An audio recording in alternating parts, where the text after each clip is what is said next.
नुमाइंदे हमारे साथ मौजूद हैं। उनकी जानिब से जा रहा है कि इस वक्त G11 का जो आखिरी पुल था वो क्रॉस कर रहे थे चेयरमैन तहरीके इंसाफ और उनका काफिला, और इस दौरान उनके काफिले पर शेलिंग की गई है। पुलिस की जानिब से कारकुनान को हटाने की कोशिश की जा रही है। चेयरमैन तहरीके इंसाफ इमरान खान का काफिला अपनी मंजिल की जानिब रवा दवा है। जुडिशल कॉम्प्लेक्स की जानिब जैसे जैसे बढ़ता जा रहा है वहां पर कोशिश की जा रही है कि कारकुनान को हटाया जाए और पुलिस की जानिब से शेलिंग की जा रही है। जी अब्बास, आवाज आ रही है आपको?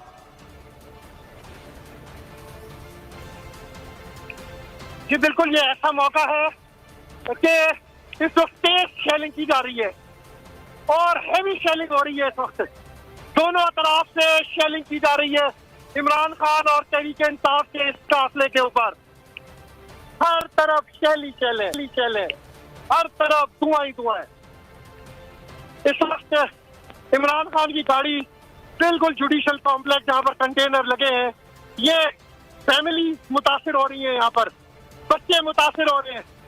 हर तरफ शेलिंग ही शेलिंग है और बड़ी हैवी शेलिंग इस वक्त इमरान खान के काफिले पर की जा रही है। एक पुरअमन काफिला था, बहुत बड़ी तादाद के अंदर लोगों ने हथियार तोड़ दिए। मैं आपको ब्रेकिंग न्यूज दे रहा हूँ कि लोगों की तरफ से हथियार को तोड़ा जा रहा है और लोग आगे की तरफ बढ़ रहे हैं। और आज से ही और जो दूसरे लोग हैं वो कारकुनों को कह रहे हैं कि आगे की तरफ आए गाड़ियां लेकर। ये हैवी शेलिंग इस वक्त पुलिस की तरफ से की जा रही है जिसका, और ये एक्सपायर्ड शेल्स है जिसका काफी रिएक्शन है। बहुत बड़ी तादाद में कारकुन है। इमरान खान की गाड़ी भी इसी काफिले के अंदर मौजूद है।